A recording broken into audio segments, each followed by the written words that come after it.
ನಮಸ್ಕಾರ ಎಲ್ಲ KPC ರೈತ ಬಾಂಧವರಿಗೆ ಹಾಗೂ ಮಲೆನಾಡ ರೈತ ಮಿತ್ರರಿಗೆ. ಇವತ್ತು ಕರೂರು ಹೋಬಳಿಯ ಮಳೂರು ಗ್ರಾಮದ ರೈತ ಮಹಿಳೆಯವರು ಇವತ್ತು ನಮ್ಮ ಜೊತೆ ಇದ್ದಾರೆ. ಅವ್ರ ಹೆಸರು ಭವಾನಿ ಆರ್ ಶೆಟ್ಟಿ ಅಂತ. ಇವ್ರದ್ದು KPC ಭೂಮಿ ಸಾಕಷ್ಟು ವರ್ಷದಿಂದ ಸಾಗುವಳಿ ಮಾಡ್ಕೊ ಬಂದಿದ್ದಾರೆ. ಅವರು ಒಂದಿಷ್ಟು ನಮಗೆ ಅವರ ಜಮೀನು ಬಗ್ಗೆ ಹಾಗೂ ಮುಳುಗಡೆ ಆಯ್ತಲ್ಲ ಅದ್ರ ಬಗ್ಗೆ ವಿವರಗಳನ್ನು ಕೊಡ್ತಾರೆ. ನಮಸ್ಕಾರ. ಹಾಂ, ಹೇಳಿ ಅಮ್ಮ.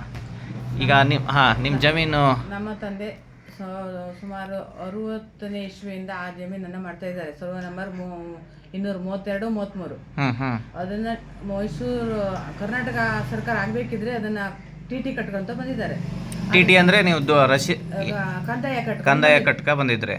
ಅದಕ್ಕೆ ನಮಗೆ ಆ ಜಮೀನು ನಮ್ಗೆ ಪಾಣಿ ಮಾಡಿ ಕೊಡ್ಲಿಲ್ಲ. ನಮಗೆ ಮತ್ತೆ ಸರ್ಕಾರದ ಹಣನೂ ಕೊಡ್ಲಿಲ್ಲ. ಅದು ಹೆಚ್ಚುವರಿ ಹಾಕೋರಿ ಅಂತ ಮಾಡ್ಕೊಂಡು ಹಂಗೆ ಬಿಟ್ಟಿದ್ದಾರೆ. ನಾವು ಅದನ್ನ ಮಾಡ್ಕೊಂಡೇ ಇದೀವಿ. ನಾವು ಬೇರೆ ಜಮೀನು ಕೊಡ್ಲಿಲ್ಲ. ಅಂದ್ರೆ ಅದು ಮುಳುಗಡೆ ಆಗತ್ತಂತ ಹೇಳಿ ನಿಮ್ಮ ಜಮೀನನ್ನ ಅವ್ರು ತಗೊಂಡ್ರು ಮೈಸೂರು ಸರ್ಕಾರ. ಅವ್ರು ತಗೊಂಡ್ರು ಅನ್ಕೊಳ್ಬಹುದು. ಆದ್ರೆ ನಮಗವ್ರು ಅಂದ್ರೆ ಹೆಚ್ಚುವರಿ ಹಾಕೋರಿ ಅಂತ ಹೇಳಿದಷ್ಟೇ. ಅಕ್ವೈರ್ ಅಂತ ಹೇಳಿದ್ರು. ನಾವು ಬಿಡ್ಲಿಲ್ಲ. ನೀವು ಬಿಟ್ಟಿಲ್ಲ, ಮಾಡ್ಕೊಂತ ಬಂದ್ರಿ. TTನೂ ಕಟ್ಟಿದ್ರಿ. ಆದ್ರೆ ಅದು KPC ಭೂಮಿಯಾಗಿ ಪರಿವರ್ತನೆ ಆಯ್ತು. ನಮಗೆ ಪರಿವರ್ತನೆ ಮಾಡ್ಕೊಂಡ್ರು ಅವರು. ನಮಗ್ ಕೊಡ್ಲಿಲ್ಲ. ನಮಗೆ ಕಂದಾಯ ಈಗ ನಾವು ಕೊಡ್ತಾ ಇಲ್ಲ. ಆದ್ರೆ ಹಿಂದಿನ ರಸೀದಿ ರೆಕಾರ್ಡ್ ಎಲ್ಲ ಹಾಗೆ ಇದೆ. ತಂದೆನೂ ಇದ್ದಾರೆ. ನಿಮ್ ದಾಖಲೆಗಳು ಎಲ್ಲವೂ ಇದಾವೆ ಈಗ. ಜಮೀನು ನಿಮ್ಮ ಇದ್ರಲ್ಲೇ ಇದೆ. ನಮಗೆ ಕೇಳಿದ್ರು KPC. ಹೆಚ್ಚುವರಿ ಜಾಗ ಅದು. ಮತ್ತೆ ಅದಕ್ಕೆ ನೀರು ಸುಮಾರು 15-20 ಅಡಿಗೆ ಹಿಂದೆ ಇದೆ ನೀರು, ಉಳಿಯುವಂತ ನೀರು. ಅದು ಮುಳುಗಡೆ ಆದ ಜಾಗನೂ ಇದೆ ನಮಗ್ ಬೇರೆ. ಅದಕ್ಕೂ ನಮ್ಗೆ ಹಣ ಏನ್ ಕೊಟ್ಟಿಲ್ಲ. ಅದು ಒಡೆಯನ್ ಕಾಲಕ್ಕೆ ಎಲ್ಲ ಹೋಯ್ತು ದುಡ್ಡು. ಜಾಗನೂ ಅಂದ್ರೆ ನೀವು ಗೇಣಿದಾರರಾಗಿದ್ರ ಅನ್ಸುತ್ತಲ್ಲ. ನಿಮ್ ತಂದೆಯವ್ರು ಬಂದು ಎಷ್ಟು ಟೈಮ್ ಆಯ್ತು ಇಲ್ಲಿಗೆ ಮಳೂರಿಗೆ? ಈಗ 60ನೇ ಇಸ್ವಿಯಲ್ಲಿ ಹೆಚ್ಚು ಕಮ್ಮಿ ಬಂದಿದ್ದಾರೆ ಅವರು. 60ನೇ ಹಿನ್ನೀರ್ ಡ್ಯಾಮ್ ಇದೆಯಲ್ಲ, ಅವಾಗ ಬಂದರು. ಇನ್ನು ನಮ್ಗೇನು ಸೂತ್ರ ಇಲ್ಲ. 2 ಎಕರೆ ಖಾತೆ ಅಂತ ಗುಡ್ಡ ಕೊಟ್ಟಿದ್ದಾರೆ. ಅದು ಹೊರಾಡಿ 20 ಗುಂಟೆ ಇದೆ ದಪ್ಪ ಮಾಡಿ ಈ 2 ಎಕರೆ ಕೊಟ್ಟಿದ್ದಾರೆ ಗೇರ್ ಪ್ಲಾಂಟೇಶನ್. ಅದು ಒಂದ್ಸರಿ ಕೇಳಿದ್ರೆ ಹಂಗಂತ ಕತ್ಕೊಂಡು ಅದನ್ನು ಪಕ್ಕ ಪಡಿ ಮಾಡ್ಕೊಂಡಿಲ್ಲ. ಅದು KCP ಪಕ್ಕ ಅಂತ ಹೇಳ್ತಾರೆ. ಅದನ್ನು ಪಕ್ಕ ಪಡಿ ಇಲ್ಲ.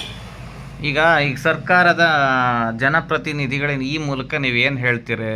ನಾವೇನ್ ಹೇಳೋದಂದ್ರೆ, ನಾವು ಮಾಡಿದ ಜಮೀನನ್ನ ಹಿನ್ನೀರಿಗೆ ಹೋಗ್ಲಿ, ಮೇಲ್ಗಡೆ ಇದ್ದು ನಾವು ಮಾಡ್ಕೊಂತ ಮಾಡಿರುವಂತ ಜಾಗ ನಮಗ್ ಪಾಣಿ ಮಾಡಿ ಕೊಡಿ ಅಷ್ಟೇ ನಾವು ಹೇಳೋದು. ನಮಗೆ ಮತ್ತೆ ಸೈಟ್ ಮಾರೋಕಲ್ಲ, ಏನಲ್ಲ. ನಾವು ದುಡಿದು ತಿನ್ನುವಂತ ಅಡಿಕೆ ಬೆಳೆನೋ ಗೇರ್ ಬೆಳೆನೋ ಅದನ್ನ ನಮ್ಗೆ ಮಂಜೂರಿ ಮಾಡಿ ಕೊಡಿ. ನಾವು ಕೇಳೋದಿಷ್ಟೇ ಅಷ್ಟೇ. ನಿಮ್ಗೆ ಯಾವುದೇ ಸರ್ಕಾರ ಸೌಲಭ್ಯ ಯಾವ್ದು ಸಿಗ್ತಾ ಇಲ್ಲ. ನಮ್ಗೆ ಬ್ಯಾಂಕಿಗೆ ಹೋದ್ರೆ ಪಾಣಿ ಕೇಳ್ತಾರೆ, ಕಂದಾಯ ಇಲಾಖೆಯಿಂದ ಏನೂ ಇಲ್ಲ. ನಂಗೆ ಏನಿಲ್ಲ, ಏನ್ ಮಾಡೋದು? ಕಷ್ಟಪಟ್ಟು ಮಾಡೋದ್ ಜಾಗ ನಾನು ಏನ್ ಮಾಡ್ಲಿ? 2 ಎಕರೆ ತೋಟ ಇದೆ. ಈಗ ಅದಕ್ಕೆ ನಾವು ಎಲ್ಲ ಕಷ್ಟಪಟ್ಟು ಪಾಣಿ ಕೊಟ್ರೆ ಒಂದಿಷ್ಟು ಬ್ಯಾಂಕಲ್ಲಿ ಲೋನ್ ಕೊಡ್ತಾರೆ. ಅದೂ ಇಲ್ಲ. ತೆರವುಗೊಳಿಸಿದ್ರು, 1-2 ನಟಿ ಮಾಡಿ ಎಷ್ಟು ವರ್ಷದಿಂದ ಮಾಡಿ ಒಂದ್ಸರಿ ತೆರವುನೂ ಗೊಳಿಸಿದ್ರು. ಏನ್ ಕಾನೂನು, ಏನ್ ವ್ಯವಸ್ಥೆನೋ ದೇವರೇ ಅನಿಸ್ತಾ ಇದೆ ನಮ್ಗಂತಾರೆ. ನಾವು ದುಡಿದು ನಮ್ಗೆ ಸಿಗ್ತಾ ಇಲ್ಲ.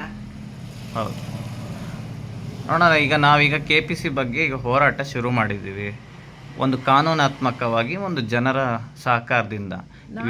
ಇವೆರಡಕ್ಕೂ ನೀವು ಬರಬೇಕು, ಆಯ್ತಾ? ನಾವು ಕಾನೂನಾತ್ಮಕವಾಗಿ ಹೋರಾಡೋಣ. ಈಗ ಜನಪ್ರತಿನಿಧಿಗಳು ಆಲ್ರೆಡಿ ಈಗ ನಾವೆಲ್ಲ ವಿಷಯ ಮುಟ್ಸಿದ್ದೀವಿ, ಈ ಥರ ಸಮಸ್ಯೆಗಳಿದೆ ಅಂತ. ಅವರು ಸಕಾರಾತ್ಮಕ ಸ್ಪಂದಿಸ್ತೀನಿ ಅಂತ ಹೇಳಿದ್ದಾರೆ. ಮುಂದೆ ಇದನ್ನು ದೊಡ್ಡ ಹೋರಾಟ ತಗೊಂಡು ಹೋಗೋಣ. ಈಗ ನಿಮ್ಗೆ ಯಾವತ್ತೂ ಯಾರಿಗೂ ಅನ್ಯಾಯ ಆಗಬಾರ್ದು ರೈತರಿಗೆ. ಅದರಲ್ಲೂ ಮಲೆನಾಡು ರೈತರಿಗೆ ಭಾಳ ಸಮಸ್ಯೆ ಇದೆ ನೋಡಿ. KPC ಅಂತೆ, ಫಾರೆಸ್ಟ್ ಅಂತೆ, ಎಲ್ಲ ಅಭಯಾರಣ್ಯ ಅಂತ ಎಲ್ಲ ಮಾಡಿ ನಮ್ಗೆಲ್ಲ ತೊಂದರೆ ಕೊಡ್ತಾ ಇದಾರೆ ಅಲ್ವಾ? ಅವ್ರು ಕೊಡೋದು ಬೇಡ, ನಾವು ದುಡಿದು ನಮ್ಗೆ ಕೊಡ್ಲಿ.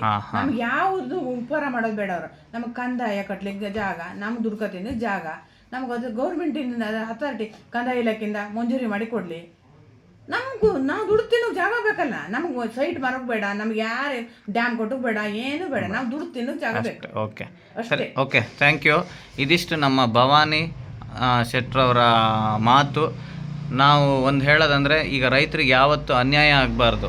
ಅವರು ದುಡ್ಕೊಂಡು ತಿಂತಾ ಇದ್ದಾರೆ. ಅವ್ರಿಗೆ ಸರ್ಕಾರದ ಅನುದಾನಗಳು ಎಲ್ಲವೂ ಸಿಗಬೇಕು. ಒಬ್ಬ ರೈತ ಎಕನಾಮಿಕ್ಲಿ ಬೆಳಿಬೇಕು. ಇವಿಷ್ಟು ನನ್ನ ಹಾಗೂ ಅವರ ಮಾತು. ಮತ್ತು ಇಂಥ ಒಂದು ವಿಡಿಯೋಗಳನ್ನು ಎಲ್ಲರೂ ದಯವಿಟ್ಟು ಶೇರ್ ಮಾಡಿ, ಹೆಚ್ಚು ಜನರಿಗೆ ತಲುಪಲಿ. ಹಾಗೆ ಜನಪ್ರತಿನಿಧಿಗಳು ಇಂಥ ವಿಷಯಗಳು ಮುಟ್ಟಬೇಕು. ಆವಾಗ ನಮಗೆ ಒಂದು ಸಕಾರಾತ್ಮಕವಾಗಿ ಒಂದು ಸ್ಪಂದಿಸ್ತಾರೆ ಅಂತ ಹೇಳ್ತಾ ಓಕೆ.